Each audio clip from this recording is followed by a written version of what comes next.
BJP सरकार त्रिवेंद्र सिंह रावत जी के जब वो कार्यकाल में, जिस दिन से देवस्थानम बोर्ड बना है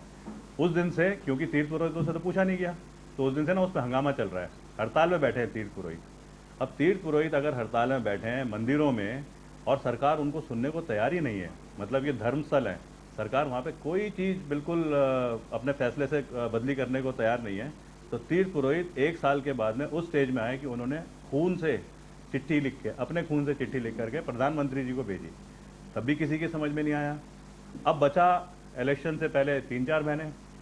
महीने में, क्योंकि उन्हें लगा कि कहीं हमारा बहुत बड़ा नुकसान ना हो जाए, सारी जनता खिलाफ हो रही है, जो व्यवसाय वाले हैं वो खिलाफ हो रहे हैं, क्योंकि वो भी जुड़े हैं साथ में कि देवस्थानम बोर्ड के जो डिसीजन जो सरकार ने लिए उससे। तो इन्होंने जो नए मुख्यमंत्री बने श्री पुष्कर सिंह धामी जी, उन्होंने तीर्थ पुरोहितों से बात करी और उन्हें बोला कि हम एक कमेटी बनाएंगे और वो कमेटी फैसले बदलेगी और वो वाले फैसले लेके आएगी जो तीर्थ पुरोहितों के विचार को समर्थन देगी। 30 अक्टूबर की डेट दी कि 30 अक्टूबर तक हम लोग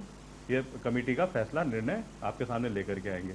अब सबको पता है कि पहाड़ों में जो अभी हमारी 4 धाम यात्रा है, बद्रीनाथ को छोड़ करके 5 और 6 नवंबर को सारे कपाट बंद हो रहे हैं। तो मंशा देखो सरकार की, एक बार कपाट बंद हो गए तो उसके बाद में क्या होगा, यात्रा तो बंद हो जाती है, फिर वह यात्रा होती है खाली उन गाँवों में जहाँ पे कि देवता या देवी की डोली नीचे आती है। यात्रा बंद हो गई और उसके बाद में किसी को पता नहीं चलेगा, तो देवस्थानम बोर्ड की जो इन्होंने कमेटी बना रखी है उस कागज़ को, फाइल को ठंडे बस्ते में डाल देंगे इलेक्शन तक, ताकि इलेक्शन में मुद्दा ना बन सके। अब ऐसी स्थिति में जब ये स्टेज आ गया था और अचानक प्रधानमंत्री जी आ रहे हैं 5 नवंबर को केदारनाथ में, कुछ शिलान्यास भी कर रहे हैं और उनकी भावना भी है, वो आते ही हैं केदारनाथ में हमेशा, तो सरकार को कहीं लगा होगा कहीं गड़बड़ी ना हो जाए, तो इन्होंने फिर अपने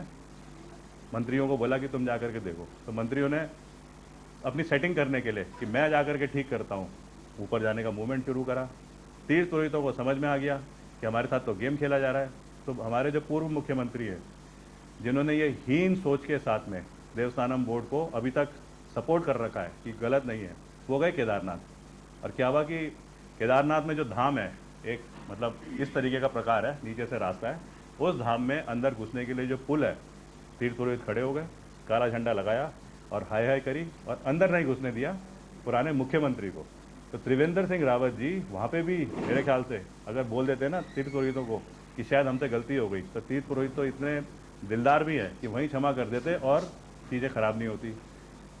पुराना मुख्यमंत्री एक ओहदा होता है, उसको केदारनाथ जैसी जगह से, जहाँ पे कि शिव का सबसे बड़ा मंदिर है, ये पूरा उत्तराखंड में शिव का इतना बड़ा निवास है, उसके उस जगह से वापस भेज दिया गया। मेरे को लगता है कि पता नहीं ये किस मंदिर में कभी जा भी पाएंगे क्या। उसके बाद वहाँ पे गए अपने मदन कौशिक जी और धन सिंह रावत जी, ये भी कुछ मंशा से गए होंगे कि चलो हम कर लेंगे तीर्थ पुरोहितों को खुश। तीर्थ पुरोहितों ने देखा नहीं इनको, तो ये मंदिर में चले गए। जब मंदिर से बाहर आए तो इनको भी घेर लिया गया, 2 घंटे तक बिठा के रखा, फिर उसके बाद में इनको ही वापस भेज दिया। देवस्थानम बोर्ड इतनी स्थिति में आ गया है कि धर्म स्थलों पे अगर ये वाली कार्रवाई हो रही है, तो मेरे को लगता है आज भी सरकार जाकर के तीर्थ पुरोहितों का सॉरी बोल देगी, तो ये सब के सब एकदम से बातों को मानेंगे और देवस्थानम बोर्ड को एकदम से भंग करने की जो सरकार की जो प्रोसेस है उसमें सपोर्ट करेंगे। लेकिन सरकार क्या कर रही है, शांत बैठी हुई है। अब 5 तारीख को प्रधानमंत्री जी आ रहे हैं, हमारा निवेदन है प्रधानमंत्री जी से कि वो ज़रूर देवस्थानम बोर्ड को भंग करने के लिए इस सरकार को बुद्धि दें। प्रधानमंत्री जी वैसे भी शिव के भक्त हैं, उनका वो पहले काफ़ी समय केदारनाथ में खुद रहे हैं, मैंने उनको खुद देखा है वहाँ पे। जब पहली बार वो आए थे, जब उन्होंने बोला था कि मैं बाबा का बेटा हूँ, और वाकई में उनकी बहुत सारी भावना इस जगह जुड़ी है।